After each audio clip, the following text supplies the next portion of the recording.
Hello to everyone, आप सभी लोगों का स्वागत है दोन इंडियन डिफेंस एकेडमी देहरादून के इस प्लेटफॉर्म पे, जहां पर हम मॉक टेस्ट को सॉल्व कर रहे थे। तो जो आज का मॉक टेस्ट है, इससे पहले आपने मॉक टेस्ट ट्राई करा होगा। अगर नहीं ट्राई करा है तो आप इस वीडियो के डिस्क्रिप्शन में जाना, वहां पर एक लिंक मिलेगा आप लोगों को फ्री ऑफ कॉस्ट। एक बेहतरीन मॉक टेस्ट आपको मिलेगा और उस मॉक टेस्ट को जब अप्लाई करोगे तो आपको बहुत बेहतरीन लगेगा। आप दोबारा आओगे इस चैनल पर और आप दोबारा से मॉक टेस्ट को सर्च करोगे, ये इस बात की गारंटी मैं देता हूँ आपको।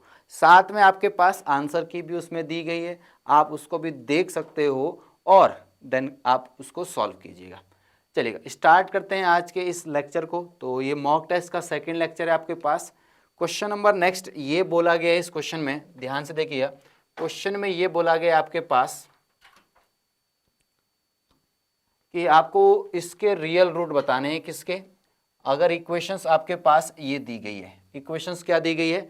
X square plus 5 mod x plus में 4 इक्वल टू 0 दिया गया है। अगर इस मॉड एक्स को आप सॉल्व करोगे तो आपको पता है मॉड एक्स के बारे में आपको दो चीज़ें पता है। अगर आपके पास मॉड में होता है तो ये आपके पास x ग्रेटर देन 0 पे खुलेगा और एक x लेस देन 0 पे खुलेगा। ओके, ये बात समझ आई। अगर ये x ग्रेटर देन 0 पे खुलेगा तो कितना हो जाएगा आपके पास? एक्स स्क्वायर प्लस में 5x और प्लस में 4 इक्वल टू 0 पे खुलेगा। और अगर ये मॉड नेगेटिव में खुलेगा तो आपके पास क्या खुलेगा? ये एक्स स्क्वायर और प्लस माइनस में आपके पास 5x और प्लस में 4 इक्वल टू 0 पे खुलेगा। ओके, ये बात समझ आई। अब यहां से आपको क्या चीज समझनी है? वैल्यू देखना जरा, यहाँ पे वैल्यू क्या ये सही आ रही है? अगर इसको आप सॉल्व करोगे तो यहां से x की वैल्यू कितनी आ रही है आपके पास? -1 और -4 आ जाएगी। अगर रूट्स को सॉल्व करोगे इसके फैक्टर इतने आ जाएंगे, रूट्स इतने आ जाएंगे। क्योंकि यहाँ पे दोनों जगह पॉजिटिव है तो आपके पास ये वैल्यू क्या आ जाएगी? दोनों जगह नेगेटिव आ जाएगी। ये तब आ रही है जब x ग्रेटर देन 0 है। अगर x की वैल्यू 0 से बड़ी आ रही, अगर हमने x की वैल्यू 0 से बड़ी रखी तो आपके पास x की वैल्यू क्या आ रही है? -1 और -4, जो कि पॉसिबल नहीं, यानी ये आंसर नहीं हो सकता x की, क्योंकि आपने कहा कि x की वैल्यू 0 से बड़ी रखी ना। आंसर आ रहा है आपका पास x की वैल्यू, x से छोटी वैल्यू।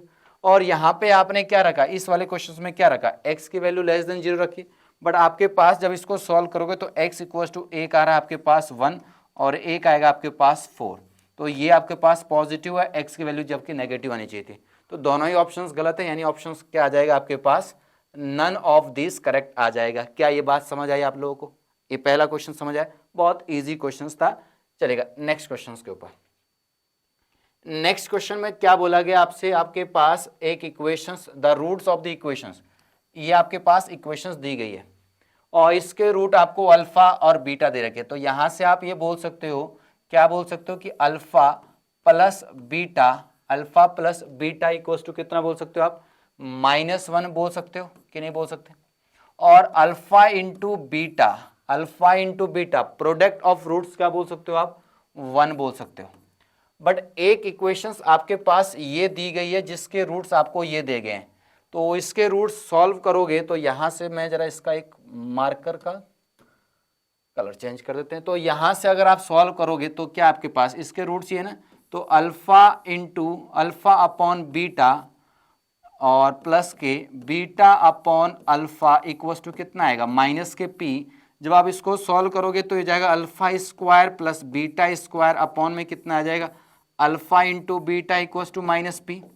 जब आप इसको और सॉल्व करोगे तो कितना हो जाएगा? ये आपके पास अल्फा प्लस बीटा का होल स्क्वायर -2 अल्फा बीटा लिख सकते हैं इसको, बिल्कुल लिख पाएंगे। मैंने इसको एक इस फॉर्म में लिख दिया, नीचे अल्फा अपॉन बीटा लिखा, इक्वल्स टू कितना आ रहा है? -b। अल्फा प्लस बीटा की वैल्यू कितनी है? -1, तो ये हो जाएगा +1 हो जाएगा। माइनस के 2 इंटू अल्फा बीटा 1 है और ये उधर जाके अल्फा बीटा की वैल्यू भी कितनी है? 1, बराबर कितना आएगा? माइनस के p। और यहाँ से सॉल्व करोगे तो p इक्वल टू कितना आएगा आपके पास? 1 आ जाएगा, क्योंकि यहाँ -1 और -p, यानी करेक्ट आंसर कितना आ जाएगा आपके पास? ए इसका करेक्ट आंसर आएगा। क्या ये बात समझ आई? इजी क्वेश्चन था आपके पास क्वाड्रेटिक क्वेश्चंस का। नेक्स्ट क्वेश्चन पे चलते हैं। नेक्स्ट क्वेश्चन में क्या बोला गया है? बहुत अच्छा क्वेश्चन है, बहुत बार ये क्वेश्चन आएगा। ये परम्यूटेशन कॉम्बिनेशन में भी आता है और किस में आता है आपके पास? प्रोबेबिलिटी के अंदर भी ये क्वेश्चन आता है। चलिए क्वेश्चंस को ट्राई करते हैं। क्वेश्चन में बोला क्या गया आपके पास? क्वेश्चन में ये बोला गया आपके पास इन हाउ मैनी वेज, आप कितने तरीके से, in how many ways can a committee, committee आपको बनानी है कितने लोगों की, 5 मेंबर्स की कमेटी बनानी है, कितने लोगों में से, फ्रॉम अ 6 पुरुष, यानी 6 क्या आपके पास मेन और 4 क्या आपके पास women's. Conditions very important, conditions को जरूर पढ़िएगा। आगे बोला गया if the committee has at least 1 women, और कमेटी में कम से कम एक महिला का होना बहुत जरूरी है, वरना लोगों का मन नहीं लगेगा फिर उनका ना, ये भी बहुत जरूरी बात। इसीलिए कभी भी आप देखोगे ना कंडीशंस, मैथ जो बनाया होगा उसको भी जिंदगी में बड़ी समस्या रही होगी बेचारे के, तभी उसने भी मैथ में कुछ ये डाला चीज है ना, कमेटी जो बनाई है उसने भी सोच समझ के बनाई होगी। तो ये बोला गया एटलीस्ट 1, 5 लोग। तो सबसे पहले आपके पास वुमेन में से एक तो कम से कम चाहिए, तो एक हमने चुन लिए, तो कितने मेंबर्स और चाहिए, 4। तो आपके पास मेल कितने बचे आपके पास, मेल थे आपके पास 6 में से आपको कितने चुनने पड़ेंगे, 6C4, टोटल कितने हो गए, 5 हो गए। प्लस ये भी तो हो सकता है कि आपने महिलाओं में से, वुमेन में से 2 चुन लिए, तो आपके पास मेल में से कितने चुनने पड़ेंगे आपको, 6C3। और अब ये भी हो सकता है कि 4C3, यानी महिलाओं में से जो फीमेल उनमें से 3 कैंडिडेट ले लिए, तो आपके पास मेल में से कितने लेने पड़ेंगे, टोटल 5 है, तो आपके पास 2 ही तो लेने पड़ेंगे। और एक चीज ये हो सकती है आपने चारों में से चारों महिलाएं ले ली, तो पुरुषों में से आपको एक ही तो चुनना पड़ेगा, क्योंकि टोटल 5 ही सीटें हैं। अब ये जब सॉल्व करोगे आप, इन सबको फैक्टराइज करोगे, आप सॉल्व करोगे, तो आपके पास जो आंसर आएगा वो कितना आएगा आपके पास, 246 आ जाएगा। ये सॉल्व करने की जरूरत मैं नहीं समझता हूँ कि मुझे है, आप इसको बहुत जल्दी कर सकते हो, ये आपके पास विद इन 30 सेकंड के अंदर सॉल्व हो जानी चाहिए वैल्यू फैक्टराइजेशन। एनसीआर का फॉर्मूला पता है, एनसीआर का फॉर्मूला क्या होता है, एनसीआर का फॉर्मूला होता है एन फैक्टोरियल बटे R factorial N minus R का फैक्टोरियल। ओके, क्या ये बात समझ आई, तो ये बात आपको समझ आ गई होगी। चलें आगे, नेक्स्ट क्वेश्चन में आपसे क्या बोला गया है। अब ये क्वेश्चन बहुत अच्छा क्वेश्चन है, देखिए क्या बोला गया, क्वेश्चन में बोला गया how many words can be made out of the from the letter of the word. Word letter क्या दे रखा है आपके पास, ये लेटर आप देखिएगा इंडिपेंडेंट जो लेटर दे रखा है, ये बड़ा इंपॉर्टेंट है, इसी से आपको बनाने वर्ड। और कंडीशंस क्या दी गई, इन विच वॉवेल्स ऑलवेज कम्स टुगेदर, और वोवेल्स हर समय एक साथ आने चाहिए। पेपर में आपने देखा होगा जब भी आपने क्वेश्चन सॉल्व करेंगे तो कैसे आएंगे, वहां पे बोलता है कि वोवेल्स एक साथ नहीं आने चाहिए, मैंने उल्टा क्वेश्चन आपको दे दिया, मैंने कहा कि वोवेल्स एक साथ आने चाहिए, तो इजी बन जाएगा ये क्वेश्चन। देखिए कैसे, आपको यहां से चीज को क्या समझना है, देखिए टोटल कितने लेटर है आपके पास, तो पहले हम इसको लिख लेते हैं। आपके पास सबसे पहले आपके पास क्या आएगा, आई आ जाएगा, फिर ई आ जाएगा, ई कितनी बार है आपके पास, शायद 3 बार है 4 बार है, एक बार आपके पास, 2 बार, 3 बार और 4 बार ई है, तो आपके पास 4 ई है।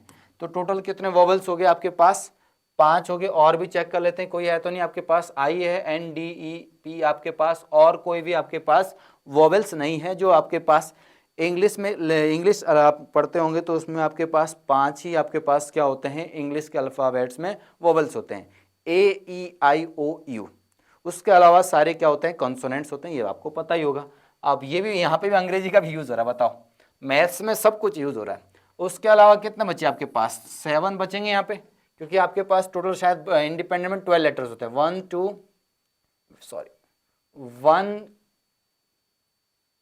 2 3 4 5 6 7 8 9 10 11 12 लेटर्स है, तो 5 ये हो गए, तो 7 इधर बचे। टोटल कितने हो गए ये आपके पास, क्योंकि आपको पता है ये जो लेटर्स होते हैं इसके बारे में आपको क्या बात पता है कि इसको एक सिंगल काउंट करते हैं, तो ये टोटल हो गया आपके पास 8 को लिखने का तरीका होता है 8 फैक्टोरियल्स। बट इसमें से आपके पास कितने लेटर्स हैं, जो 4, और इन 5 को भी तो आपस में अरेंज किया जा सकता है, ये जो 5 लेटर है इनको भी तो आपस में अरेंज किया जा सकता है, तो इनको अरेंज करने का कितना तरीका आ जाएगा, 5 फैक्टोरियल। बट यहाँ पे 4 जो है वो रिपीट हो रहे हैं, ओके, बट यहाँ पे भी रिपीट हो रहे हैं, एक एन ये है आपके पास, एक एन आपके पास ये, और एक एन ये, तो यहाँ पे क्या लिख दोगे 3 फैक्टोरियल, ये रिपीट हो रहे हैं आपके पास। और ऐसे आपके पास एक डी ये हो गया, एक डी ये हो गया आपके पास, 2 आपके पास डी रिपीट हो रहे हैं। इसके अलावा कोई वर्ड रिपीट हो रहा है, सी कोई रिपीट नहीं हो रहा, पी दोबारा रिपीट नहीं हो रहा, तो और कोई लेटर्स रिपीट नहीं हो रहे। जब आप इसको सॉल्व करोगे तो आपके पास ये हो जाएगा 8 factorial, 8 into 7 into 6 into 5 into 4 factorial.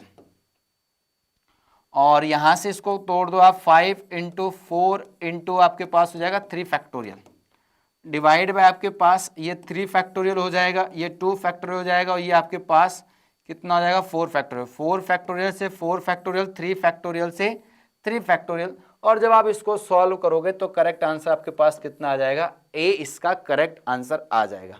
क्या ये बात समझ आई? इसको मल्टीप्लिकेशन करना है तो आपके पास आंसर आ जाएगा। इंडिपेंडेंस में समझ आया कैसे किया हमने? अगर नहीं समझ आया फिर से समझा देता हूँ।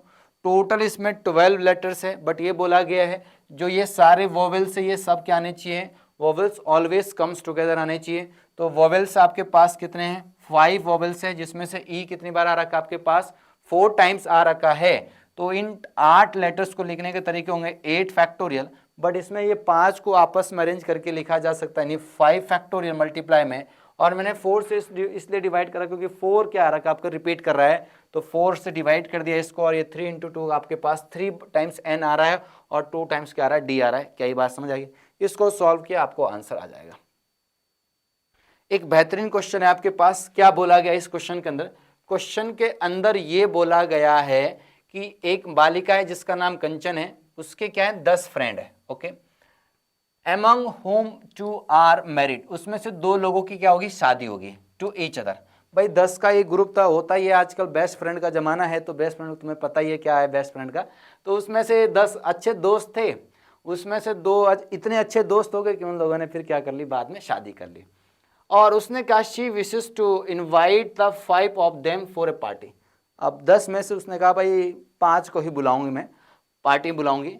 If the married couples refuse to attend separately, अब वही है प्यार है तो प्यार में क्या होगा, उसने कहा मैं अपने वाले के बिना नहीं जाऊंगा, तो दूसरे वाले ने कहा मैं अपनी वाली के बिना नहीं जाऊंगा। मतलब जो कपल्स है उन्होंने कहा भाई हम एक दो जान एक जिस्म, ऐसा कुछ बोला जाता है ना, ये चीज है, ऐसा है। तो आगे आगे गए, then the numbers of the different way which she can invite the 5 friends, मतलब आपसे बोला गया किस तरह से वो 5 फ्रेंड्स को बुला सकती है। तो सिंपल सा तरीका है कि भाई पहले सपोज करो उसने कहा इनको दोनों को मत बुलाओ, इनके नखरे ज्यादा तो बुलाओ मत इन दोनों को। तो आपके पास टोटल कितने लोग बचे, 8, 8 में से आपने कितने चुनने, 3 नहीं सॉरी 8C5 हो जाएगा। कितना हो जाएगा आपके पास 8C, क्योंकि आपने क्या करा, पहले वाले जो केस था आपके पास इसमें आपने क्या करा, आपके पास सोचा भाई उन दोनों को बुलाते ही नहीं, तो टोटल कितने लोग बचे आपके पास 8, 8 में से मुझे कितने चुनने, 5, तो 8C5। एक तरीका ये हो सकता है 5 लोगों को बुलाने का, और एक तरीका ये हो सकता है कि अगर वो दोनों जो कपल्स है वो उसके बहुत अच्छे दोस्त हो, तो उसने कहा नहीं नहीं भाई ये तो आएंगे ही आएंगे, तो ये तो आएंगे भाई, उसने कहा भाई अगर तू हमको बुलाएगी तो सिंपल सी बात हम दोनों आएंगे, हम एक के बिना एक नहीं आता, मतलब फिक्स है उनका। तो अब आपके पास टोटल कितने बचे, अब आपके पास 2 तो आ ही रहे, तो सीट कितनी बची, 3, लोग कितने बचे 8, 8C3, तो यहाँ पे सॉरी मल्टीप्लाई आ जाएगा। तो आप इसको सॉल्व करोगे, मल्टीप्लाई नहीं प्लस में आएगा क्योंकि टोटल वेज पूछे गए, टोटल वेज पूछे गए आपके पास, which she can we invite the friends, तो आपके पास यहाँ पे प्लस आ जाएगा। तो यहाँ पे आप जब इसको सॉल्व करोगे आप लोग यहाँ पे प्लस आएगा ये, ठीक है। जब आप इसको सॉल्व करोगे ये और ये वैल्यू दोनों सेम होती है, 8 फैक्टोरियल बटे 5 फैक्टोरियल 3 फैक्टोरियल, और इसको भी सॉल्व करोगे तो 8 फैक्टोरियल अपॉन 3 फैक्टोरियल 5 फैक्टोरियल, तो ये हो जाएगा आपके पास कितना 28C3 बोल सकते हैं या 28C5।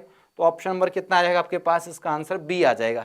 क्या ये बात समझ आई, बोलना क्या चाह रहा था मैं भाई, यहाँ पे उसके 10 फ्रेंड है, कंचन के 10 फ्रेंड है, 10 में से उसने 5 को पार्टी बुलाना है, और जो कपल्स उन्होंने कहा भाई हम आएंगे तो दोनों, नहीं तो फिर नहीं आएंगे। तो भाई एक तरीका ये हो सकता है उसने कहा कपल्स ना ही आए तो ही बेहतर है, तो उसमें से अब 2 नहीं आ रहे हैं, तो बच्चे कितने आपके पास 8 बच्चे बचे, तो 8 में से वो 5 को बुलाएगी। और एक ऐसा भी हो सकता है कि प्लस, एक तरीका ये क्या हो सकता है कि भाई उसने कहा ये दोनों तो आएंगे ही आएंगे, तो 8 में से अब 2 तो आ ही रहे हैं, तो सीटें कितनी बची, अब 3 ही सीटें बची है, और कितने लोग बचे 8, तो 8C3 आपके पास आंसर आ जाएगा। इन दोनों को सॉल्व करोगे तो आपके पास आंसर आ जाएगा। नेक्स्ट क्वेश्चन बेहतर क्वेश्चन है, बेहतरीन क्वेश्चन है, ऐसा क्वेश्चन मैं आपको पहली बार भी बहुत पहले करा चुका हूं। तो इस क्वेश्चन में क्या बोला गया आपके पास, इंडिपेंडेंट टर्म्स पूछा गया आपसे, independent terms in the expansion of the, expansion आपके पास ये वाला दिया गया है। तो देखिए इस क्वेश्चन के अंदर कैसे करना है आपको, सबसे पहले आर की वैल्यू निकाल दो, आपको पता नहीं कि टर्म्स कौन सा है भाई, सबसे पहली बात तो आपको पता नहीं चाहिए इंडिपेंडेंट टर्म कौन सा है, तो आपको टर्म नहीं पता, जब टर्म पहले आप निकाल दोगे और टर्म हर समय क्या होता है, r+1 होता है। आपने बेसिक थोड़ा बहुत पढ़ा होगा, r+1 होता है टर्म। तो सबसे पहले r निकाल लेते हैं। r का फॉर्मूला होता है n अल्फा प्लस अपॉन में क्या होता है, अल्फा प्लस बीटा होता है। जब आप इसको देखोगे तो यहाँ पे x की पावर कितनी है, 1/2। यहाँ पे x की पावर कितनी है आपके पास, यहाँ पे अगर इसको सॉल्व करोगे x की पावर 1/2 अपॉन 3 की पावर 1/2 प्लस 3 अपॉन 2x² की होल पावर कितनी आपके पास, 10 है। तो ये होता है अल्फा, ये होता है आपके पास बीटा और ये होता है आपके पास n। तो ये हो जाएगा n की वैल्यू आपके पास 10, अल्फा की वैल्यू 1/2 और अल्फा प्लस बीटा कितना आएगा आपके पास 5/2 आ जाएगा। तो ये आ जाएगा कट के यहाँ 5, यानी आंसर कितना, r इक्वल टू कितना आ गया 2। यानी टर्म जो 3 है वो which is independent from the x। तो टर्म 3 आपके पास, यानी आपने निकाल दिया 2 + 1 निकाल दिया आपने, तो आपके पास n यानी 10c आपके पास 2 आ जाएगा। और आपके पास जो आएगा 1 अपॉन कितना आएगा, 3 की पावर 1/2 है और यहाँ पे कितना आता है आपके पास 8, तो ये आ जाएगा 4 यहाँ पे सॉल्व करके इनटू, और ये कितना आएगा 3/2 की पावर कितना आएगा, 3/2 की पावर कितना आएगा आपके पास 2 आ जाएगा यहाँ पे। ओके, जब आप इसको सॉल्व करोगे तो 8c यानी आपके पास ये आ जाएगा 10 फैक्टोरियल अपॉन कितना आएगा 8 फैक्टोरियल इंटू 2 फैक्टोरियल, और ये आ जाएगा 1/3 की पावर 4 इंटू 3 की पावर 2/2 की पावर 4, यानी ये आ जाएगा 2 की पावर 2 यानी 4 आ जाएगा। ये इससे कैंसिल आउट हो जाएगा, 9 आ जाएगा आपके पास। और यहाँ पे अगर आप सॉल्व करोगे तो ये आ जाएगा 10 इंटू 9 अपॉन कितना आएगा 2 इंटू आपके पास कितना आएगा 9 इंटू 4, 9 से 9 आपके पास हो जाएगा, यानी आपके पास 10 बाई कितना आएगा 8। इसको सॉल्व करोगे तो कितना आएगा 5/4 आ जाएगा। तो टर्म आपके पास, टर्म की वैल्यू कितनी आ गई आपके पास 5/4, यानी करेक्ट आंसर कितना आ गया आपके पास, बी इसका करेक्ट आंसर आ गया। ठीक है, क्या ये बात समझ आई?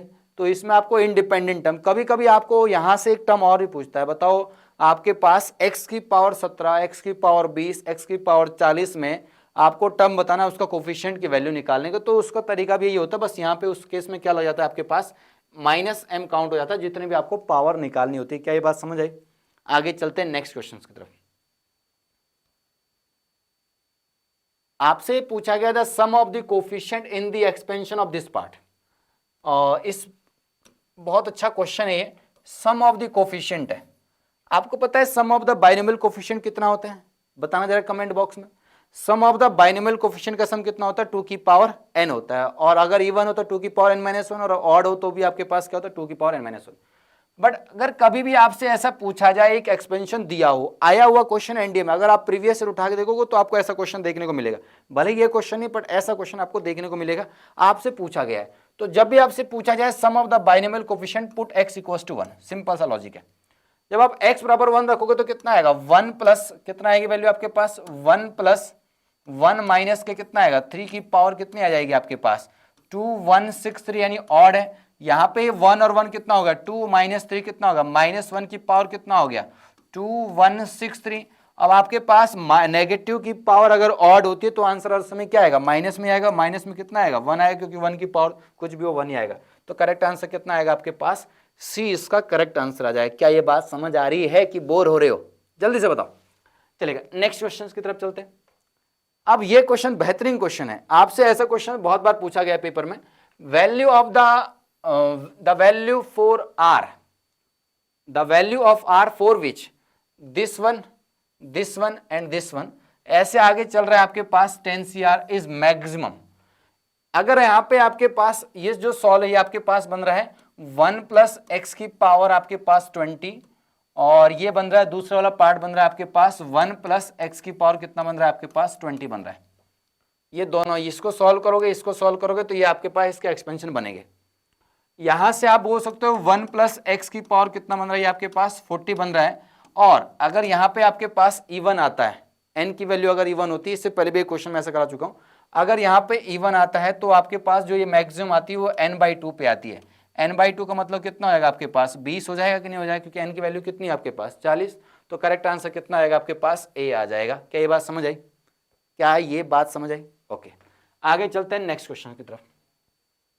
अब मैंने आपको बहुत बार पहले ही बोल चुका हूं, डिटर्मिनेंट से रिलेटेड क्वेश्चंस बहुत बार एग्जाम में आए हुए हैं। डिटर्मिनेंट का क्वेश्चंस क्या है? अब आपसे बोला गया सिस्टम ऑफ लीनियर इक्वेशंस आपको दे रखी है। ओके, लीनियर इक्वेशंस आपको क्या दे रखी है, एक इक्वेशन ये दे रखी है, एक इक्वेशन ये और एक इक्वेशंस ये दे रखी है, 3 इक्वेशंस आपके पास दी गई है और बोला गया है वह non trivial solutions. Okay, then the possible value of K. बहुत आसान है, अगर नॉन ट्राइवल सॉल्यूशन है तो आपके पास डिटरमिनेंट कितना आएगा, आपके पास 0, और अगर डिटरमिनेंट 0 आ गया है तो सिंपल सा निकाल दो भाई, आपकी वैल्यू कितनी आएगी, 1 माइनस के माइनस 1, ये हो जाएगा के माइनस 1 और माइनस 1, यहाँ पे 1 यहाँ पे 1 माइनस 1, डिटरमिनेंट इक्वल टू 0। जब आप इसको सॉल्व करोगे तो जब इसको सॉल्व करके बताए थे, ये आ जाएगा 1, अब ये हट जाएगा, ये हट जाएगा, यानी 1 प्लस के 1 आ जाएगा, प्लस के आ जाएगा, ये हट जाएगा, ये हट जाएगा, तो कितना आएगा माइनस के और आपके पास ये कितना हो जाएगा, आपके पास प्लस के 1 हो जाएगा, क्योंकि ये हट जाएगा, ये हट जाएगा, ठीक है, और माइनस के 1 और ये हट जाएगा, आपके पास ये हट जाएगा, तो के प्लस के 1 आ जाएगा। जब आप इसको सॉल्व करोगे इक्वल टू 0 है, जब सॉल्व करोगे तो के स्क्वायर इक्वल टू कितना बच जाएगा, आपके पास 1, यानी के बराबर कितना आएगा, प्लस माइनस 1 आ जाएगा। ऑप्शन नंबर डी इसका करेक्ट आंसर आ जाएगा। क्या ये बात समझ आई? ये सिंपल सा क्वेश्चन था, बट आपको ये लैंग्वेज समझ आनी चाहिए कि नॉन ट्राइबल सॉल्यूशंस क्या होते हैं। ओके, नेक्स्ट क्वेश्चन है, बहुत अच्छा क्वेश्चन है, जरा ध्यान से कीजिएगा इस क्वेश्चन को, बहुत अच्छा क्वेश्चन है। क्वेश्चन में आपसे क्या बोला गया है, समझिएगा बात को। क्वेश्चन में ये बोला गया आपके पास एक चीज आपको दे रखी ए की वैल्यू और आई की वैल्यू आपको दे रखी है, आपसे 10 ए इनवर्स पूछा गया है। तो सबसे पहले ए इनवर्स निकाल देते हैं। तो अगर मैं ए इनवर्स निकालता हूं तो ए इनवर्स की वैल्यू कितनी आ जाएगी मेरे पास, adjoint A upon determinant of A होता है। डिटर्मिनेंट ऑफ ए तो मैं सीधा निकाल सकता हूं, इन दोनों की क्रॉस मल्टीप्लाई माइनस इन दोनों की क्रॉस मल्टीप्लाई, तो कितना आ जाएगा मेरे पास, मल्टीप्लाई करोगे तो कितना आएगा आपके पास, ये आ जाएगा कितना, माइनस के 10 आ जाएगा, माइनस के 10 आ जाएगा, क्योंकि आपके पास ये हो जाएगा 8 माइनस के कितना आएगा, माइनस के 18, तो माइनस 10 बच जाएगा। ओके, और वहां पे एडजॉइंट ए होता है, एडजॉइंट ए का मतलब आपके पास जो डायगोनल एलिमेंट्स होंगे वो इंटरचेंज हो जाएंगे।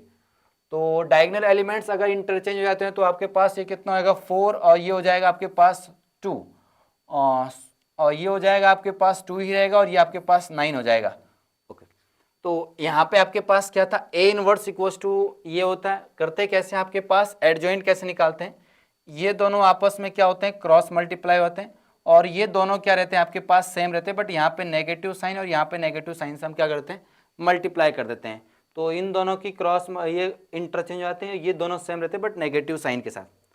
अब यहाँ से आपने क्या कर दिया, इससे माइनस में आपने इसको माइनस कर दिया, तो ये कितना हो जाएगा, अगर आप नेगेटिव करोगे तो ये हो जाएगा आपके पास -4, क्योंकि आप यहाँ से ऊपर दे रहे हो, तो ये कितना हो जाएगा 2, और ये हो जाएगा 9 और ये कितना हो जाएगा माइनस के 2 हो जाएगा आपके पास। इस 10 को मैं यहाँ ले गया तो ये हो गया 10 ए इनवर्स। 10 ए इनवर्स की वैल्यू आ गई, 10 ए इनवर्स की वैल्यू कितनी आ गई, माइनस के 4 2 और आपके पास कितने आ गए 9 और -2 आ गया। अब आगे ये बोल रहा है इनमें से किसको सॉल्व करके ये आएगा आपके पास। तो एक काम कर लेते हैं, आपके पास ऑप्शन चेक कर लेते हैं जरा, ऑप्शन नंबर शायद इसका बी है तो बी को ही चेक कर लेते हैं। ए की वैल्यू कितनी है आपके पास 2 है और बी की वैल्यू आपके पास 9 है और ये 2 है और ये 4 है। ये ए की वैल्यू में से अगर 6 ए को घटाएंगे तो ये 6 0 0 और 6 आ जाएंगे। ऑप्शन से चेक करना पड़ेगा इसके बाद आपको। ओके, तो अगर मैं इसमें से इसको माइनस करता हूं तो ये -4 आ जाएगा और इसमें से माइनस करूंगा तो 2 - 6 कितना है, -4 2 - 0 यानी 2, इसमें से इसको माइनस करूंगा तो 9, इसमें से इसको माइनस करूंगा तो कितना आएगा आपके पास, ये 4 आ जाएगा। नहीं, यहाँ पे 6 है तो ये आपके पास कितना आएगा, -2 आ जाएगा। एक बात चेक कर लेते हैं क्या ये दोनों सही है, बिल्कुल ये दोनों बात सही है। तो इसका मतलब आपके पास इसका करेक्ट आंसर कितना आएगा, बी। आप इस पे भी चेक कर लेना, इस पे भी चेक कर लेना, इस पे भी चेक कर लेना, इस पे भी चेक कर लेना आप, बट आपको ऑप्शन में जब करना आपको ऑप्शन से ही पड़ेगा। नेक्स्ट क्वेश्चन में आपसे ये बोला गया है, नेक्स्ट क्वेश्चन आपसे ये बोला गया है कि लेट ए मैट्रिक्स, आपको 2x2 की एक मैट्रिक्स होगी, कोई ए बी सी डी मान लेंगे, और बोला गया विद नॉन जीरो एंट्रीज, उसके अंदर कोई भी जीरो नहीं आएगा, ठीक है जी। और आगे बोला गया कंडीशन ये है कि a² = i, where i is आपके पास 2x2 की आइडेंटिटी मैट्रिक्स है। ओके, और इस तरह से बोला गया है कि अगर ट्रेस ए कहीं लिखा है उसका मतलब क्या होता है, ट्रेस ए का मतलब होता है जो आपके पास डायगोनल एलिमेंट्स होते हैं उनको जोड़ दिया जाता है, that is trace of matrix. तो आगे लिखा भी गया है ट्रेस ए का मतलब क्या है, डायगोनल एलिमेंट जो होंगे उनको जोड़ दिया जाएगा, यानी sum of the diagonal elements of A. और इसका ए का मतलब तो आपको पता है, डिटरमिनेंट ए का मतलब क्या है, डिटरमिनेंट ऑफ मैट्रिक्स ए। क्या स्टेटमेंट ए सही है, क्या स्टेटमेंट बी सही है, ये आपको बताना है। तो इसको जरा सॉल्व कीजिएगा, जल्दी से बताइएगा आंसर क्या आ रहा है इसका। देखिए यहाँ पे आपके पास ए कोई मैट्रिक्स मान लेते हैं, हमने ए मैट्रिक्स मान ली, यहाँ पे ए स्क्वायर निकालते हैं सीधा, हमने ए मैट्रिक्स मानी, ए यहाँ पे बी, यहाँ पे सी और यहाँ पे डी, और इसका जो आपके पास ट्रेस आएगा ना, ट्रेस ऑफ ए कितना आएगा, ट्रेस ऑफ ए आएगा, ये जो दोनों डायगोनल एलिमेंट्स इनको ऐड कर दो, यानी ए प्लस डी। क्या ए प्लस डी को सॉल्व करके जीरो आ रहा है, ये चेक करना हमें कि ए प्लस डी को सॉल्व करके जीरो आ रहा है या नहीं आ रहा है, चलेगा। तो हम यहाँ से चेक करते हैं भाई, हमें ए स्क्वायर निकालना, तो यहाँ पे मैंने ए रख दिया, यहाँ पे बी रख दिया, यहाँ पे सी रख दिया, यहाँ पे डी रख दिया। जब इन दोनों की मल्टीप्लाई करी तो ए की मल्टीप्लाई ए के साथ यानी ए स्क्वायर प्लस बी की मल्टीप्लाई सी के साथ करी तो बी सी, फिर ए की मल्टीप्लाई ए बी के साथ करी तो ये ए बी, और बी की मल्टीप्लाई किसके साथ करी, डी के साथ, तो ये हो गया बी डी। ओके, और यहाँ पे सी की मल्टीप्लाई ए के साथ ए सी प्लस डी की मल्टीप्लाई सी के साथ यानी सी डी, ये हो जाएगा आपके पास बी सी, और ये हो जाएगा आपके पास डी स्क्वायर। ये आ गया आपके पास ए स्क्वायर की वैल्यू आ गई। और बोला गया है क्वेश्चन में कि ए स्क्वायर इक्वल टू आई है, तो यानी ये आपके पास इक्वल टू किसके बराबर है, 1001 के बराबर है। तो ये क्या बोला जा सकता है, दिस पार्ट, आप ये बोल सकते हो कि जो ये पार्ट है आपके पास वो किसके बराबर होगा, इसके बराबर, और ये वाला जो पार्ट है वो किसके बराबर होगा, इसके बराबर, ये वाला पार्ट किसके बराबर होगा, इसके बराबर, और ये वाला पार्ट किसके बराबर होगा, ये। क्या ये बात समझ आती है, ये तो आती होगी, equality of determinant, equality of matrix में आपने पढ़ा होगा। तो यहां से आपके पास a plus A B plus B D equal to कितना हो जाएगा, जीरो। यहां से b कॉमन लेनी है, यानी a plus D equal to कितना आ गया आपके पास, जीरो। क्या a प्लस डी की वैल्यू कितनी आ गई, यहाँ पे जीरो लिख सकते हैं, क्योंकि a प्लस डी बराबर जीरो, यानी a प्लस डी, यानी ट्रेस ऑफ a कितना आ गया आपके पास, जीरो। तो ट्रेस ऑफ a यानी स्टेटमेंट 1 तो आपके पास सही है, ये तो आपने प्रूव कर दिया। स्टेटमेंट 2 आपको प्रूव करना है। स्टेटमेंट 2 क्या बोला कि determinant of A, determinant of A कितना आएगा, अगर आपके पास ए ये मैट्रिक्स है, ए कौन सी मैट्रिक्स भाई आपके पास, ए आपके पास ये वाली मैट्रिक्स है, ये वाली मैट्रिक्स जो है ये आपके पास ए है, तो इसका डिटरमिनेंट कितना आएगा भाई आपके पास, तो आपका पास इसका डिटरमिनेंट आपके पास आएगा जो सॉल्व करके ये आएगा आपके पास ए डी माइनस के बी सी आएगा कि नहीं आएगा, A D minus B C. और अगर आप इसको सॉल्व करते हो इन दोनों पार्ट को, तो आपके पास यहां पे देखोगे ए स्क्वायर प्लस बी सी बराबर 1 आ गया, तो यानी आपके पास यहां से और यहां से कितना आ गया आपके पास, बी सी प्लस के डी स्क्वायर इक्वल टू कितना आ गया, 1। और यहां से आप बोल भी तो सकते हो कि डी बराबर कितना आ रहा है आपके पास, माइनस ए आ रहा है कि नहीं आ रहा है, डी बराबर कितना आ रहा है, माइनस ए। तो यहां पे आपके पास कितना हो जाएगा, माइनस के ए स्क्वायर माइनस के बी सी हो जाएगा। और अगर आप यहाँ पे देखोगे ए स्क्वायर प्लस बी सी, अगर मैं माइनस कॉमन लेता हूं तो यहाँ पे डिटरमिनेंट की वैल्यू कितनी आ रही है, -1 आ रही है, जबकि यहाँ पे ऑप्शन में कितना दिया गया है, ए दिया गया है, यानी स्टेटमेंट 2 गलत है। तो statement 1 is correct and statement 2 is false. क्या ये बात समझ आई, तो ये दोनों स्टेटमेंट आपको समझ आ गए होंगे। ऐसे क्वेश्चन में दिमाग लगता है, ऐसे नहीं कि ऐसी हो गई स्टेटमेंट 1 गलत, बहुत दिमाग लगेगा इसमें। तो इसको जितने ज्यादा आपने प्रैक्टिस करी ना, उतनी मेहनत आपकी बहुत स्ट्रांग होती जाएगी। एनडीए तो आपका उतना ही, क्योंकि आपको पता हो कि जो एनडीए में अधिकतर क्वेश्चन आते हैं 10 से 15 क्वेश्चंस, वो आपके पास क्या होते हैं, स्टेटमेंट बेस्ड क्वेश्चन होते हैं। बोला गया है ए और बी आपके पास क्या है, 2 सिमेट्रिक मैट्रिक्स है, ओके। और बोला गया आपके पास 3x3 की matrix, symmetric matrix of order 3x3। Statement 1 ये बोला गया है कि ए बी ए और ए बी ए आपस में क्या है, सिमेट्रिक मैट्रिक्स है, कि बिल्कुल है। और अगर A B is a symmetric matrix if matrix multiplication of A with matrix, statement 2 भी सही है। स्टेटमेंट 1 को देख लेते हैं जरा सॉल्व करके, स्टेटमेंट 2 तो सही है, ओके। ठीक है, स्टेटमेंट आपके पास सपोज करो अगर ए और बी सिमेट्रिक है तो ए का ट्रांसपोज कितना होगा, ए, और बी भी अगर सिमेट्रिक है तो बी का ट्रांसपोज कितना होगा, बी। ये बात समझ आई। अब आगे के पास देखिएगा, अगर मैंने इसको सॉल्व कर लिया, इसको मैंने इसको मान लिया P बराबर, क्या मान लिया, P बराबर ए बी ए मान लिया। और यहां पे अगर मैं इसको इसका आपके पास ट्रांसपोज कर दूं तो इसका आपके पास कितना आएगा, ए आपके पास ये हो जाएगा बी ए का ट्रांसपोज और ए का ट्रांसपोज हो जाएगा, और ये हो जाएगा A transpose B transpose A transpose, A transpose की वैल्यू ए, बी ट्रांसपोज की वैल्यू बी, तो ये हो गया ए बी ए। तो ये इसके जैसा बन गया। और जब आप इसको ट्रांसपोज करोगे तो ये आ जाएगा, ये नहीं आपस में कैसी है, सिमेट्रिक मैट्रिक्स है। तो यानी स्टेटमेंट 1 भी सही है, स्टेटमेंट 2 भी सही है। तो यहां से आपके पास स्टेटमेंट 1 स्टेटमेंट 2 ऑप्शन नंबर कितना आएगा आपके पास, स्टेटमेंट 1 है, स्टेटमेंट 2 इज ट्रू। ओके, तो ऑप्शन नंबर ए आ जाएगा आपके पास। आगे बोला गया लेट टू मैट्रिक्स, बहुत अच्छा क्वेश्चन है, बेसिक सा क्वेश्चन है, मतलब आपको बेसिक पता होगा ना, तो मैट्रिक्स से डिटरमिनेंट में बेसिक पता होगा ना, तो आपको बहुत सारे क्वेश्चन हो सकते हैं। बोला गया ए और बी आपके पास क्या है, दो मैट्रिक्स है, किस प्रकार से है, ए प्लस बी और ए बी बोथ डिफाइन है। अगर ए प्लस बी आपको डिफाइन करनी है तो पहली कंडीशन आप क्या पढ़ते हो कि ए और बी का ऑर्डर क्या होना चाहिए, ऑर्डर ऑफ मैट्रिक्स क्या होना चाहिए, सेम होना चाहिए कि नहीं होना चाहिए। इसमें आपके पास सेम हो तो भी चल जाता है, नहीं तो अगर मुझे ए की मल्टीप्लाई बी के साथ करनी है तो m क्रॉस n और यहां पे n क्रॉस p होना चाहिए। मतलब पहले मैट्रिक्स के नंबर ऑफ कॉलम दूसरे मैट्रिक्स के नंबर ऑफ रोज के बराबर होना चाहिए। तो यहां पे स्टेटमेंट 1 में क्वेश्चन ऑप्शन क्या लिखा गया है, ए और B two matrix and not necessary of same order, गलत। A and B are square matrix of same order, बिल्कुल सही है, यानी ऑप्शन पहला गलत, option number 2 is the correct answer. Option number B क्या आपके पास सही आ रहा है इसका आंसर। और option number of columns of number of columns of A and number of rows of B, ये केवल मल्टीप्लिकेशन के लिए तो सही है। ये वाला पार्ट जो आपके पास ऑप्शन नंबर जो सी दिया गया है, it is correct for the multiplications. अगर मुझे ए बी निकालना है तो मुझे पता है कि ए के नंबर ऑफ रोज और बी के नंबर ऑफ कॉलम क्या होने चाहिए, बराबर होने चाहिए, और नन ऑफ दिस तो पहले ही है, तो ऑप्शन नंबर बी आपका करेक्ट आंसर हो जाएगा। नेक्स्ट क्वेश्चन है, ये भी प्रॉपर्टी पे बेस्ड है। आपको इसमें ये बोला गया which is not correct, questions को ध्यान से पढ़ा करो, पहले बता रहा हूं जब भी आप पेपर देते हो तो क्वेश्चंस को ध्यान से पढ़ा करो। 2.5 घंटे का समय है, बहुत पर्याप्त समय होता है आपको अच्छे नंबर लाने के लिए। तो पहला क्वेश्चन बोला गया है आपके पास statement, every skew symmetric matrix, property है skew symmetric matrix of odd order, अगर ऑड ऑर्डर की होती है तो वो एक सिंगुलर मैट्रिक्स होती है कि नॉन सिंगुलर होती है, तो आप बोलोगे वो सिंगुलर मैट्रिक्स होती है, उसका डिटरमिनेंट कितना आता है, 0 आता है। तो पहला स्टेटमेंट क्या हो गया, गलत, और यही बोल रहा है नॉट करेक्ट, तो ऑप्शन नंबर ए हो जाएगा। यही तो हो गया, बोल रहा है नॉट करेक्ट ना, क्योंकि ये सिंगुलर होना चाहिए था, तो ये गलत है। तो आपसे वही पूछा गया था, बताओ इसमें से ऐसा कौन सा है जो नॉट ट्रू है, तो पहला स्टेटमेंट।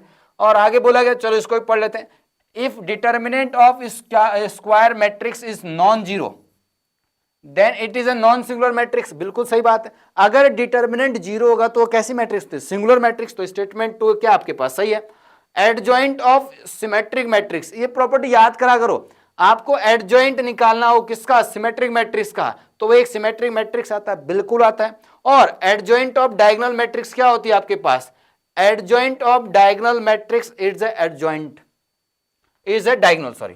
तो ऑप्शन नंबर बी भी सही है, सी भी सही है और डी भी सही है, तीनों ऑप्शन सही है। ऑप्शन नंबर ए ही गलत है, और यही आपसे पूछा गया था कौन सा गलत है, नॉट ट्रू पूछा गया था आपसे। ओके, अब ये मैट्रिक्स मैं आपको सॉल्व करने को देता हूं, ये आपको पास आंसर भले ही मैं बता रहा हूं बट आपको सॉल्व करना है इसको खुद से। ऐसा क्यों बोल रहा हूं, क्योंकि आपको मैं समझा देता हूं यहां पे कॉन्सेप्ट। आपके पास ऑर्थोगोनल मैट्रिक्स क्या होती है, आपके पास ऑर्थोगोनल मैट्रिक्स होती है ए इंटू ए ट्रांसपोज की वैल्यू कितनी होनी चाहिए आपके पास, आई के बराबर अगर आ रही होगी तो वो आपके पास क्या होगी, ऑर्थोगोनल मैट्रिक्स। और निलपोटेंट मैट्रिक्स क्या होती है, अगर आपके पास ए स्क्वायर इक्वल टू कितना आ रहा हो, 0। और इनवॉलेटरी मैट्रिक्स क्या होता है, अगर आपके पास ए स्क्वायर इक्वल टू कितना आ रहा हो, आई, तो आपके पास क्या होती है, आपके पास इनवॉलेटरी मैट्रिक्स होता है। और एक होता है आपके पास एडम्पोटेंट मैट्रिक्स, जिसमें अगर ए स्क्वायर इक्वल टू वापस ए आ रहा हो तो क्या होता है आपके पास, उसे बोला जाता है आपके पास एडम्पोटेंट मैट्रिक्स। क्या ये बात समझ आई। अब इसमें मैं आंसर आपको बता देता हूं, आंसर कौन सा है, देखिए आंसर इसका आपके पास बी सी, इसका करेक्ट आंसर निलपोटेंट। अब आपको क्या करना है, आपको ए स्क्वायर निकालना है, इसका क्या निकालना है आपको, ए स्क्वायर, यानी आपको ए क्रॉस ए निकालना है। आपको क्या निकालना है, ए क्रॉस ए निकालना है, सिंपल सा लॉजिक है। आप ए क्रॉस ए निकालेगा, ये आपके पास अगर ए क्रॉस ए निकालोगे तो कितना आएगा, 0 0 0 0 आपके पास आ जाएगा सॉल्व करके। ओके, नेक्स्ट क्वेश्चन आपसे मैट्रिक्स डिटरमिनेंट का ही क्वेश्चन है। क्या क्वेश्चन बोला गया है, अगर ए मैट्रिक्स आपके पास दी गई है 3 क्रॉस 3 की, और बी आपको बताना है, बी के बारे में आपको कुछ नहीं बोला गया है, और ये बोला गया है कि ए ट्रांसपोज बी और बी ट्रांसपोज ए दोनों ही क्या है आपके पास डिफाइन किया जा सकता है, तो बी के लिए कौन सा ऑप्शन क्या आपके पास करेक्ट होना चाहिए। ओके, चलेगा, इस क्वेश्चन की तरफ चलते हैं। आपके पास बोला गया है अगर मुझे A transpose B, A transpose, अगर मेरे पास ए मैट्रिक्स 3x3 की है तो इसका ट्रांसपोज भी कितना आएगा, तो कोई चेंज नहीं आएगा, ये भी कितना आएगा 3x3 की तो बनेगी। इतनी बात समझ आई। तो ए ट्रांसपोज बी यानी ए ट्रांसपोज बी का मतलब आपके पास ए 3x3, तो बी के साथ मल्टीप्लाई करना, इसको मान लिया मैंने m क्रॉस n की मैट्रिक्स मान लिया।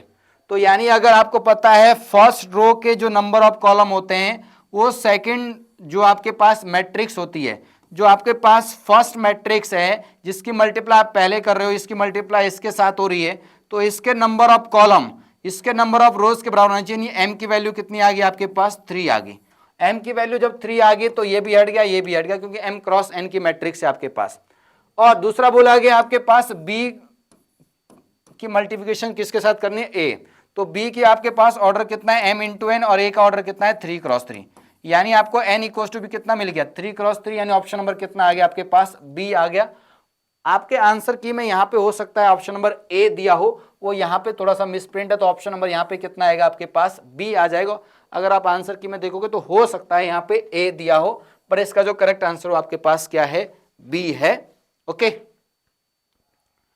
चलेगा। नेक्स्ट ये बोला गया बेहतरीन क्वेश्चन है, मैंने क्वेश्चन में कुछ नहीं करा, मैंने क्वेश्चन में थोड़ा सा चेंज करा है। इस क्वेश्चन में आप लोगों ने पढ़ी होगी ये प्रॉपर्टी, शायद अगर आपने डिटर्मिनेंट पढ़ा होगा, और डिटर्मिनेंट के अंदर कुछ आपने अगर स्पेशल टाइप ऑफ डिटर्मिनेंट पढ़े होंगे तो उसके अंदर ये प्रॉपर्टी आती है, आपको याद है।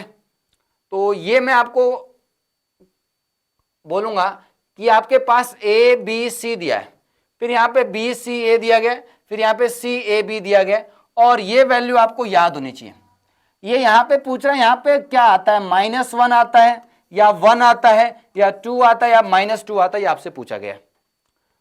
मैं आपको याद कराता हूं ये वाला पार्ट, ये वाला पार्ट आपको कमेंट बॉक्स में बताना इसकी वैल्यू, ये वाले वैल्यू आपको याद होनी चाहिए, इंपॉर्टेंट है ये तो मैंने यहाँ पे सॉल्यूशन दे दिया इसका, बट कभी कभी क्या होता है एनडीए में आपके पास डायरेक्टली बोलेगा इसका डिटरमिनेंट निकाल के बताओ, आया हुआ क्वेश्चन ऐसा कि इसका डिटरमिनेंट आपको निकालना है, बट आप इसको याद कर लो। तो a plus B plus C होता है A square plus B square plus C square minus B C minus A B और माइनस के सी ए होता है, तो ये आपको याद होना चाहिए। बट यहां पे याद रखना क्या आता है वो चीज आपको कमेंट बॉक्स में बतानी है। और पेपर में क्वेश्चन ऐसा भी आया है कि पॉजिटिव होता है कि ऑलवेज नेगेटिव होता है, के की जगह तो आपको बताना है क्या होता है, बट ये भी पूछा हुआ क्वेश्चन है कि ये नेगेटिव होगा कि पॉजिटिव होगा। अगर आपको वैल्यू याद होगी तो आपके पास आंसर भी आपका, तो कमेंट बॉक्स में इसका आंसर आना चाहिए, जल्दी से बताइए इसका कमेंट बॉक्स में। तो मैं आपको हिंट देता हूं इन दोनों में से ही कोई आंसर होगा, सी और डी में से ही कौन सा है ये आपको कमेंट बॉक्स में बताना है, बट इसका आंसर जो है वो सी और डी में से ही होगा।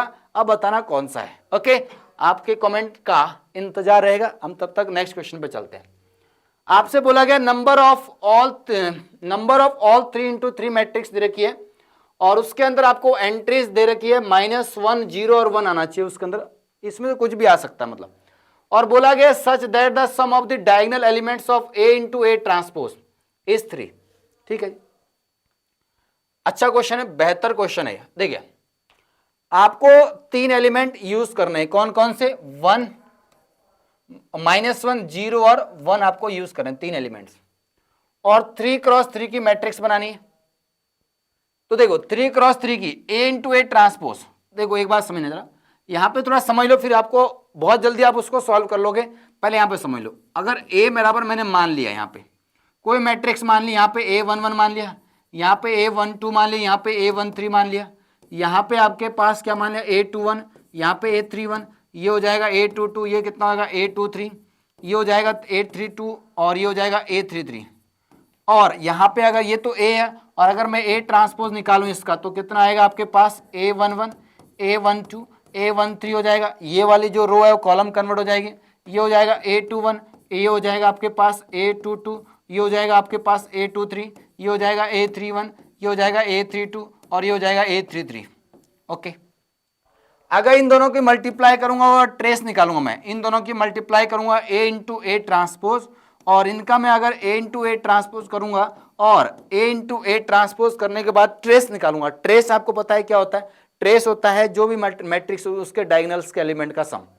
तो अगर आप करोगे तो यहाँ पे आपके पास जो वैल्यू आएगी, मैं आपको डायरेक्ट बता देता हूँ, A11 का स्क्वायर A12 का स्क्वायर प्लस A13 का स्क्वायर प्लस A21 का स्क्वायर, यहाँ पे ऐसे करते करते आपके पास लास्ट में A33 का स्क्वायर तक आ जाएगा, ये आ जाएगा। और आपसे ये पूछा भी ये गया है, आपसे पूछा गया number of three all 3x3 matrix कितनी बनेगी इनका एलिमेंट यूज करके।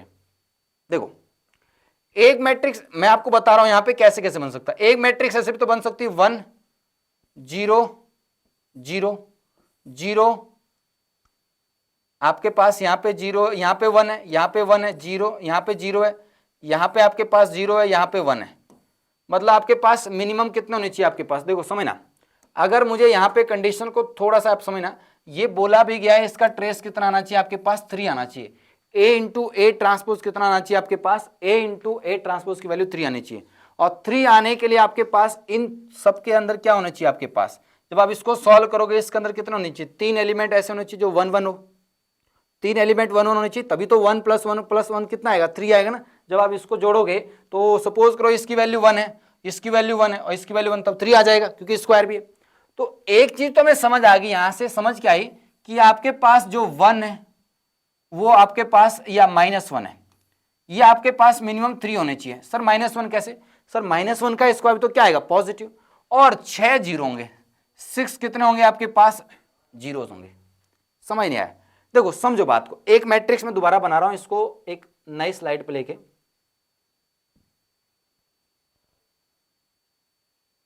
देखिए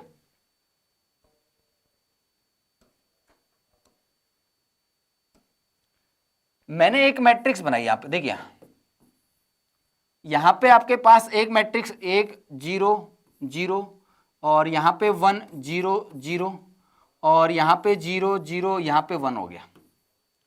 जब मैं ऐसी एक इसका ट्रांसपोज भी लूंगा, इसका ए ट्रांसपोज कितना आएगा मेरे पास, इसका ए ट्रांसपोज आ जाएगा मेरे पास 1 0 0, ये हो जाएगा 1 0 0, ये हो जाएगा 0 0 1।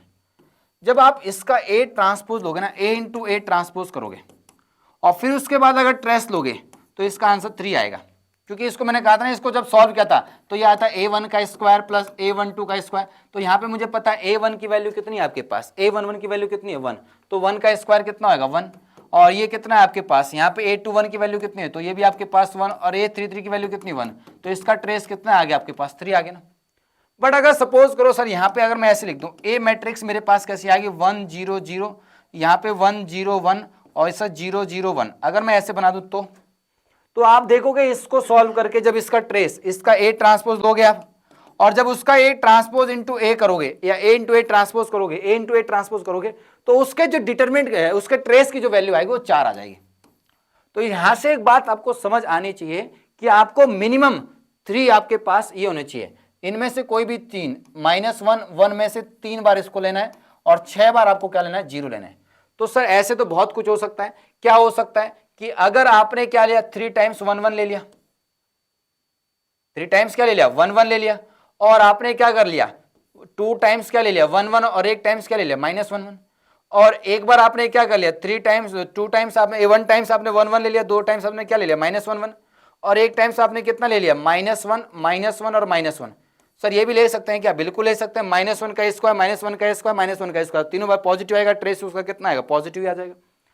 तो इसको लिखने का तरीका कितना है, एक, इसको लिखने का तरीका कितना है, एक, और इसको क्योंकि आपने नंबर आपके पास कितने 2, तो यहां पे तो आपके पास 960 प्लस 960 9c6 और 9c6, क्योंकि आपके पास 9 में से आपको पास यूज करना है। अब इसमें से आपको कितना यूज करना है आपके पास, इसमें से आपके पास हो जाएगा 9c। तो जब मैं इसको सीधा उसी स्लाइड पे लेके चलता हूं आपको, तो यहां पे इतनी बात आपको समझ आ गई होगी जो मैंने समझाने की कोशिश कर रहा हूं। तो देखिएगा यहां पे देखिएगा पार्ट को क्या बोलना चाह रहा हूं मैं। अब यहां पे सिंपल सा लॉजिक है कि भाई आपके पास जब मैंने क्या यूज करा, इसको भी थोड़ा सा मिटा देते हैं,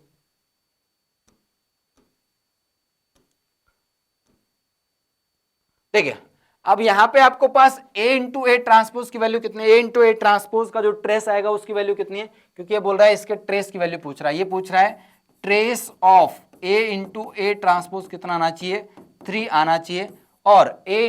और मैं जो मैट्रिक्स बनाओगे उसमें आप -1 0 और 1 का यूज करोगे, तो ऐसे आपके पास एक तो बन जाएगी आपके पास 9, कितना हो जाएगा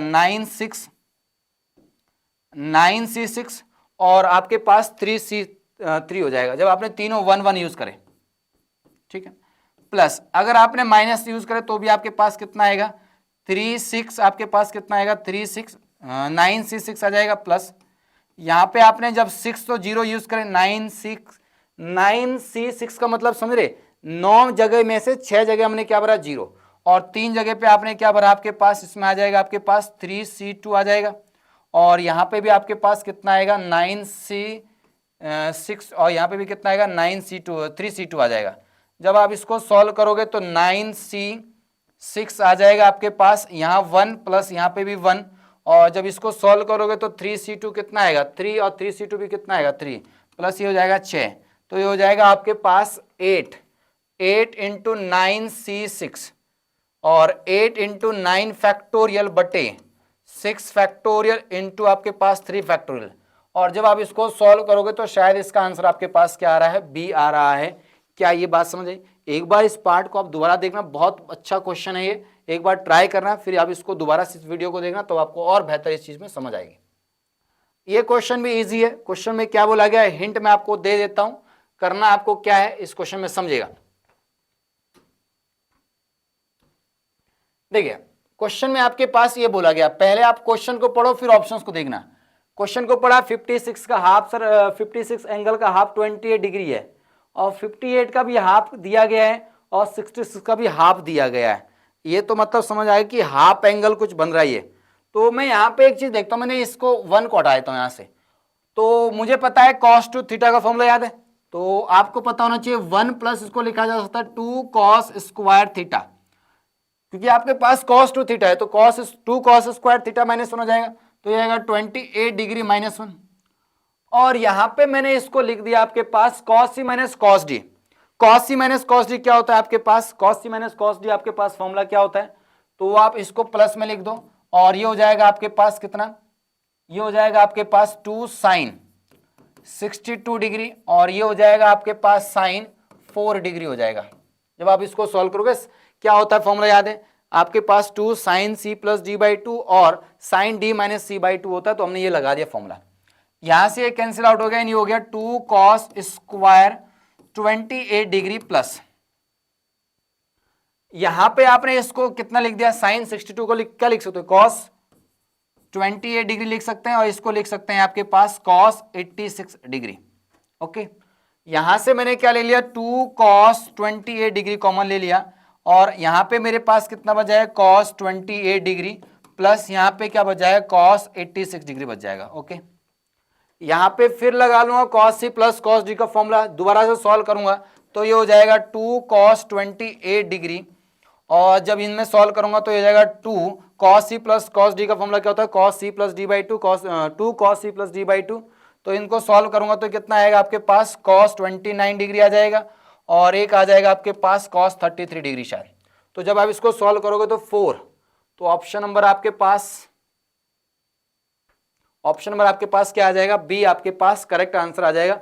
देखो है तो ये भी चीज यहाँ पे बढ़िया sin 30 दिया गया है तो पूरा क्वेश्चन किस में कन्वर्ट हो गया आपके पास cos में कन्वर्ट हो चुका है, तो आपके पास ऑप्शन नंबर क्या आ जाएगा बी आ जाएगा। Very easy question. चलेगा आज का लास्ट क्वेश्चन है, अच्छा क्वेश्चन है, ट्राई कीजिएगा जल्दी से, फिर मैं आपको इसको शॉर्ट ट्रिक से बताता हूं कैसे करोगे आप लोग। आपके पास बोला गया 10 अल्फा की 10 2 10 2 अल्फा 4 10 4 अल्फा और 8 cot 8 अल्फा, ये आपसे पूछा गया है। अब इसमें से कौन सा ऑप्शन है, जब आप इसको सॉल्व करने बैठोगे ना बहुत टाइम लगेगा, इससे बढ़िया सीधा value putting alpha equals to कितना रख दो 60 डिग्री रख दो। जब अल्फा इक्वल्स टू 60 डिग्री रखोगे तो इसको सॉल्व करके आपके पास आंसर आएगा 1/√3। देखिए सिंपल सी बात है, 10 60 की वैल्यू कितनी होती है आपके पास 10 60 की वैल्यू होती है √3 प्लस 2, ये आएगा आपके पास कितना होगा 120 डिग्री यानी सेकंड क्वाड्रेंट में, ये आपके पास कितना आएगा नेगेटिव में 2√3 और जब आप इसको सॉल्व करोगे तो ये आपके पास 4, तो ये आपके पास कौन से क्वाड्रेंट में आएगा फोर्थ क्वाड्रेंट में आएगा नहीं प्लस में। तो आप इसको जब सॉल्व करोगे वैल्यू ही रखनी है, इसमें कुछ नहीं करना, तो इसका करेक्ट आंसर कितना है आपके पास cot अल्फा cot 60 की वैल्यू कितनी होती है आपके पास 1/√3 होती है। मतलब आप वैल्यू पुटिंग से करना है इसको, सिंपल सा कुछ नहीं है, आपको 30 60 40 की वैल्यू निकालनी है, मतलब वैल्यू निकालना आना चाहिए, वैल्यू पुटिंग से, तो आपका ज़्यादा टाइम बर्बाद ना करते हो, आप सीधा ही वैल्यू पुटिंग से कर सकते हो। अल्फा इक्वस टू, अब आप बोलोगे सर 90 डिग्री रख दें, 90 डिग्री आपसे आंसर नहीं आएगा इसका, क्योंकि आपके पास ये नॉट डिफाइंड बन जाएगा उस पर। तो आज का लेक्चर यहाँ पे फिनिश होता है। आज के लेक्चर में हमने बहुत सारे क्वेश्चंस को देखे जो पेपर आपको इससे पहले मैंने आपको प्रोवाइड किया था, आज भी इस वीडियो के डिस्क्रिप्शन में पड़ा होगा। और एक और अपडेट आपको दे देता हूँ कि अगर आप MCQ बेस्ड क्वेश्चंस करना चाहते हो, क्विज, जैसे सब लोग आपको लोग इंस्टाग्राम चलाते ही हो, तो आप इंस्टाग्राम पे भी हमसे जुड़ सकते हो, Doon Indian defence academy Dehradun के, और टेलीग्राम पे भी आप जुड़ सकते हो, जिसका लिंक आपको इसके डिस्क्रिप्शन में मिल जाएगा। और बहुत सारी डिटेल्स, स्टैटिक पोस्ट, कोई आपको डाटा, एग्जाम से रिलेटेड डाटा आपको वहां पे देखने को मिलेगा। ओके, तो मिलते हैं आपसे नई वीडियो के लिए, तब तक के लिए आपके टाटा बाय बाय।